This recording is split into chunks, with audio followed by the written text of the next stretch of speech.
सिद्धे ध्रुवमचलमणो वमं गदिं पते ओछामि समय पाहुड मिणमो सुध केवली वंदन।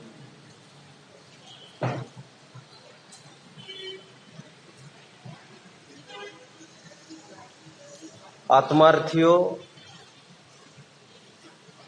मोक्ष के अभिलाषी जीवो, जीवन के इस पथ पर आने वाले हर एक मोड़ पर जहां पर दो रास्ते हमें निकलते दिखते हैं, कौन से रास्ते पर चलना है इसका चॉइस मेरे पास सदा काल विद्यमान रहता है। कोई दुनिया की ताकत हमें बाध्य नहीं कर सकती कि हम इसी ही रास्ते पर जाए। जब दुर्योधन कृष्ण के पास पहुंचे उनसे सहायता मांगने के लिए, जब कुरुक्षेत्र में युद्ध का बिगुल बज गया था, दुर्योधन के पास एक फ्री चॉइस, ओपन चॉइस था कि वो मौत का चयन करे या जिंदगी का। खैर वो तो बेचारा कुछ समझ नहीं पाया, भोला भाला था और उसने नादानी में कृष्ण के विकल्प, कृष्ण की सेना का चयन किया। रुख तो उसी दिन तय हुआ था युद्ध का कि बाजी किसके पाले में, एक और राम और एक और ग्राम।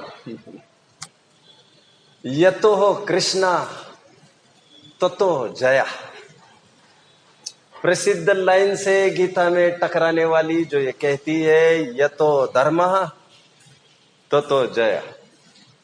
हमारे पास दो ऑप्शंस है और किसे ऑप्ट करना ये मैं तय करूंगा। ये चॉइस, ये मालकियत मेरे से कोई भी हिरा नहीं सकता है। इस विश्व को हम दो भागों में विभाजित कर सकते हैं, करना चाहिए। एक ज्ञान और एक ज्ञेय। समग्र विश्व का विभाजन हमने किया है। हमने अनेक तौर तरीके थे विश्व का विभाजन के, लेकिन हमने ऑप्ट किया एक और ज्ञान और एक तरफ ज्ञेय। एक तरफ मैं जानने वाला और एक तरफ समग्र विश्व। उद्गल धर्म आकाश काल ही की बात नहीं कर रहा हूं मैं। मेरे अलावा जितने भी चेतन पदार्थ है, निगोद से लेकर निर्वाण तक की स्थिति वाले, whomsoever it may belong to, ये सब मेरे ज्ञेय और मैं ज्ञायक। विश्व का विभाजन इस प्रकार दो रूप में होता है। हम उसे ये कह सकते हैं, एक तरफ ज्ञान जान एंड एक तरफ ज्ञान ज्ञेय कहा, उसी प्रकार कह सकते हैं जीव और मेरे अलावा सभी अजीव। ध्यान रहे, यहां पर अजीव का तात्पर्य धर्म अधर्म आकाश काल ही नहीं है। जिसमें मेरा जानना देखना पाया जाए वही जीव, और जिसमें मेरा जानना देखना नहीं पाया जाए वे होंगे जीव, परंतु उनके लिए, मेरे लिए तो वे अजीव सरीके ही है। जैसे पुद्गल हमें सुखी दुखी करने में समर्थ नहीं, वैसे बाकी जीव भी।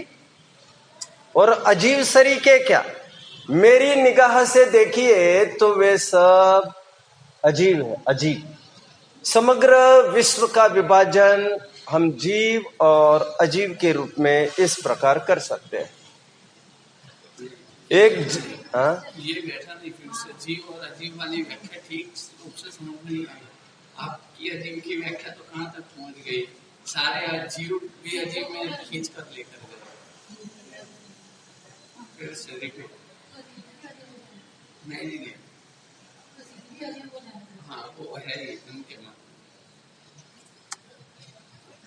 साध्वी जी, आपके लिए मैं एक नया प्रमेय भी एक प्रस्तुत करता हूँ। एक मिनट पहले ये फिर से रिपीट समझे तो फिर पता चला।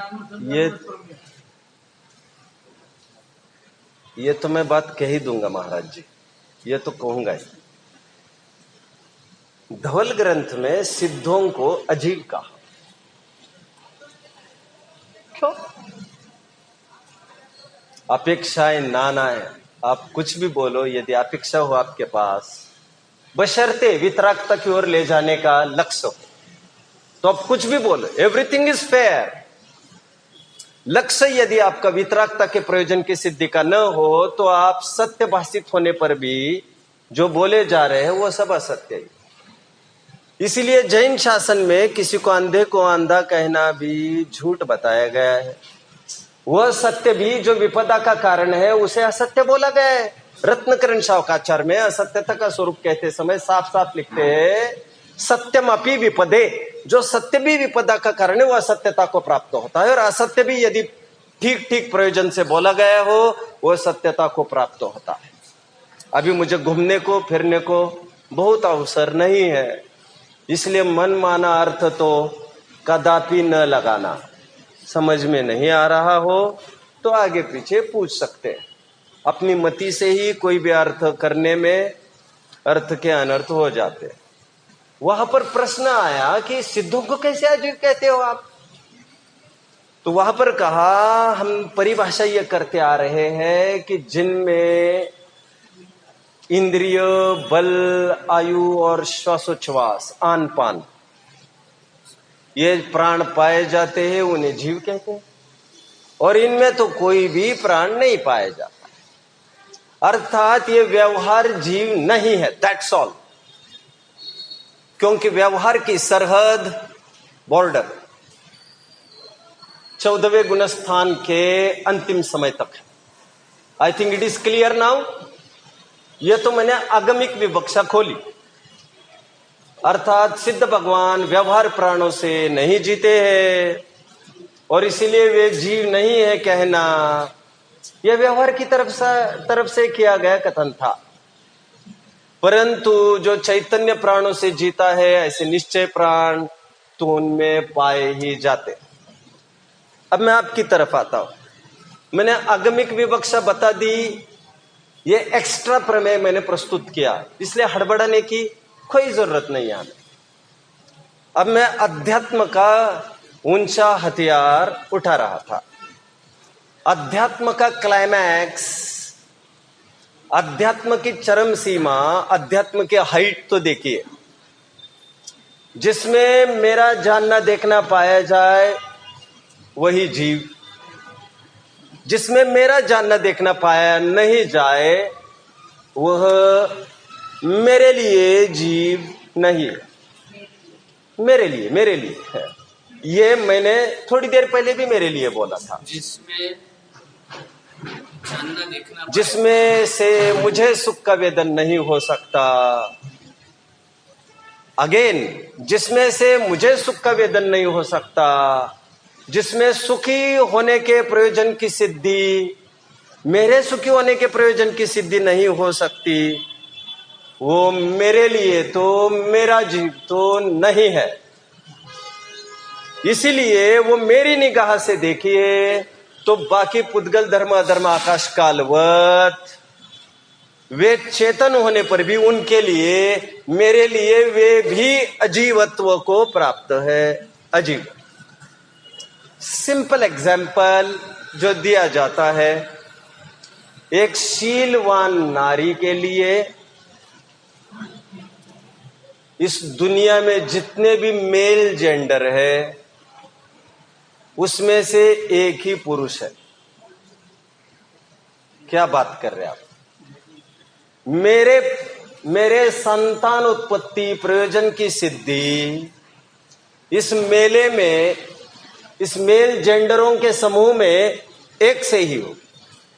मेरी निगाह से देखो तो एक ही पुरुष है इस विश्व में, बाकी सब नपुंसक है। नपुंसक का अर्थ उनके बायोलॉजिकल टेस्ट करनी हो तो भले ही कर लीजिए, बायोलॉजिकल टेस्ट में भले ही वो मेल फीमेल रीड करते हो। मेरी निगाह से वे नपुंसक इति नपुंसक, वो मेरे लिए पुरुष नहीं। शीलवान नारी के लिए तो ऐसा ही है। कार्तिक के लिए तो अपने मां और बाप ही, गणपति के लिए तो अपने मां और बाप Shankar Parvati. I know it's all काल्पनिक, I know I am making my way out में मेरा रास्ता निकाल रहा। कार्तिक चक्कर काटते बैठे विश्व के। मेरी निगाह से देखो तो मेरे विश्व, मेरा सब यही है। मेरी जन्नत, मेरा पीर पैगंबर, मेरे निर्वाण, मेरे शिखर जी, मेरे सब यही है, सब यही है मेरे। मुझे याद आ रही है बरबस मेरे स्कूल लाइफ के टीचर के द्वारा पढ़ाए गए एक चैप्टर की। आपसे तो काफी कुछ पता होगी ये बातें। एक लड़की मेले में खो गई। लड़की बेचारी 2-3 साल की थी। इतने मेले में खो गई, लेकिन भाग्य से थाने तक तो आ पहुंची। लेकिन थाने वालों का काम, भाग्य मैंने इसीलिए कहा, थाने वाले मेहनत करके उसके अपने माँ बाप से मिलन कराए। अब होप, अब आध्यात्मिक अर्थ भी लगा रहे होंगे। मुझे अपने जीव की खोजे और ये थाना है। देव शास्त्र गुरु के आयतन हमारा थाना है और वे हमारा एक्चुअल परिचय कराते हैं, हमारे साथ खिलवाड़ नहीं करते। बेटे रोजाना आते जाओ, प्रक्षाल करते जाओ, पूजन करते जाओ, भला क्या है, चढ़ जा सूली पे, भला करे भगवान, जैसी रीति नीति यहां नहीं होती। पुलिस ने उसे प्रश्न पूछा, उस लड़की को। ओ, ये इतनी छोटी लड़की भूल गई है स्वयं। उसे पूछा, बेटा वेयर डू यू लिव, क्या पता है तुम्हारा? तो उसने कहा एड्रेस चाहिए उसे। तो उसने कहा home. Where do you live? Home. अरे होम से काम थोड़ी चलेगा भैया, कुछ तो बोलो, और बोलो। ये मैंने 5th 6th में पढ़ा हुआ एक चैप्टर है, जो मेरे टीचर ने इतने समर्पण भाव से पढ़ाया था कि मैं साथ साथ उस टीचर को भी याद रख गया। Anyway, where do you live? तो उसने कहा होम। तो होम, उसके बारे में कुछ फीचर्स दो, बोले फीचर्स। वो क्या बोलती, गांधी चौक बोलती कि क्या बोलती, कि सर्वोदय नगर बोलती, क्या बोलती हो? उसने बोला home, oh my home is the sweetest place in the world, it is the best place in the world. Best place कह रही हो, ताजमहल को भी पीछे कर दिया। रहती एक झोपड़े में होगी, कोई खास बात नहीं। उसे पूछा, तुम्हारे साथ मेले में कौन आया था? उसने कहा मम्मी। बोले फीचराइज करो उसे, समझाओ वो कौन है, कैसी है, क्या है, कैसी है।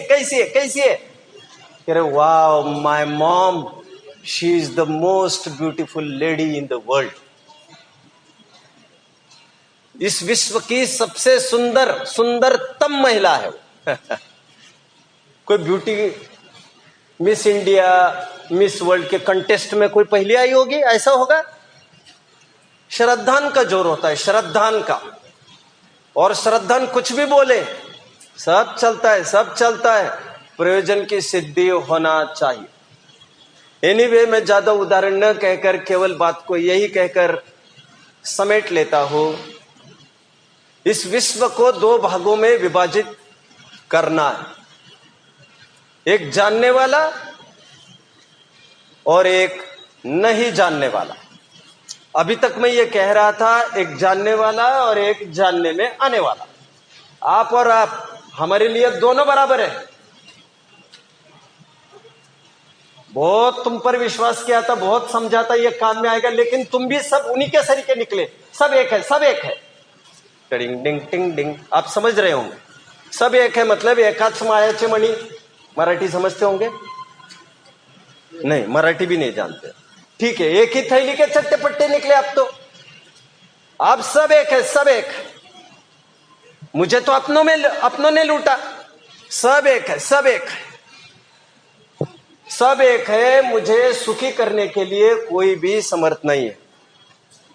जैसे मेरे बीवी बच्चे हैं, जैसे पड़ोसी है, वैसे ही भगवान है। बड़े भरोसे से आया था कि अब कुछ कर दोगे। तुमको करुणा निधि समझना, तो भगवान भरोसे खड़ा रहा। भरपूर सुखी कर दोगे। सोचे अरे बोलो भाई, मुझे आता नहीं है ये सब। सोचे सन्मुख खड़ा रहा। क्या कह रहा है वो भक्त? बोलो, बोल के दिखाओगे? नहीं आता तुम्हें भी? क्या बोला मैंने अभी?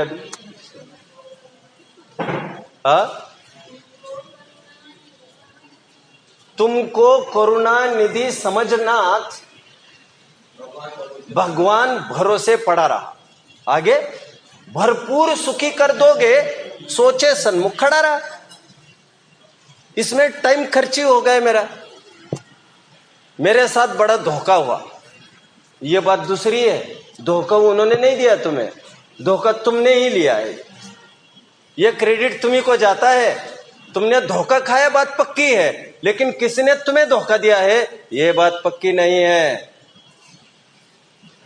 इस विश्व को दो भागों में विभाजित किया, एक जानने वाला और एक जानने में आने वाला। इसे भी हटाकर मैंने नई लाइन प्लेस की, एक जानने वाला और एक न जानने वाला। न जानने वाले की कतार में देखो तो जरा कौन कौन खड़े हैं।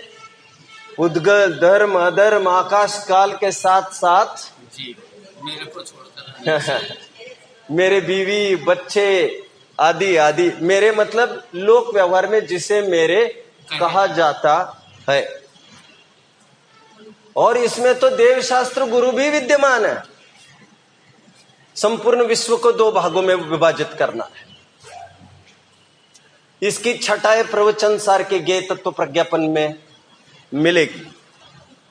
कुंद आचार्य देव की खासियत ही इस बात की है, वो दृष्टि देते, दृष्टि। और दृष्टि ही तो चाहिए थी हमें।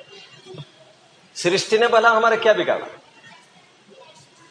एनीवे, मैं एक लाइन बोली अभी निष्कर्ष के रूप में। कौन सी? महाराज जी, इस विश्व को दो भागों में विभाजित करना है, जानने वाला और न जानने वाला। द्रव्यार्थिक नय से ये विभाजन समझ लीजिए। अभी पर्यार्थिक नय से मैं एक विभाजन बताता हूं। और एक, इस विश्व में दो ही प्रकार के जीव है, दो ही प्रकार के वस्तु है। कहो, एक जो जानते हैं कि मैं जानने वाला हूं, और एक वे जो जानते ही नहीं है कि मैं जानने वाला। जानने वाले और न जानने वाले, ऐसा पहला भेद किया था वो द्रव्यार्थिक नय से किया था। दूसरा भेद मैं पर्यार्थिक नय से कर रहा हूं। एक ऐसे जीव, एक ऐसे जानने वाले जो जानते हैं कि मैं जानने वाला हूं, और एक ऐसे जानने वाले जो यही नहीं जानते कि मैं जानने वाला। और इससे ये गाथा का उदय हुआ। और इस गाथा में दो प्रकार के समय बताए जा रहे हैं, स्व समय, पर समय।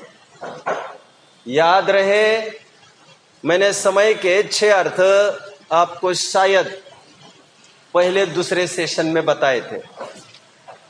मोक्ष मार्ग प्रकाशक का आई थिंक 276 पेज होगा, मैं भी भूल गया, शुड चेक इट।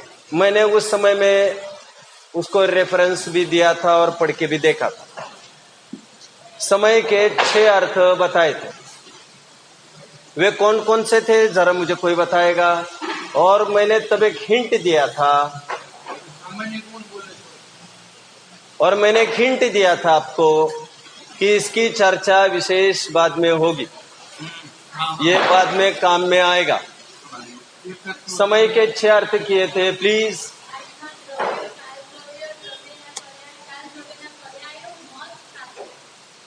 मत और शास्त्र, शाबाश, मजा आ गया, मजा आ गया, मजा आ गया। मैंने 6 अर्थ बताए थे जो टोडरमल जी ने बताए थे। द्रव्य, आत्मा, काल द्रव्य, काल द्रव्य का समय मात्र का परिणाम, समय मात्र की पर्याय, मत और शास्त्र, ये 6 अर्थ बताए थे। आवाज आ रही बात?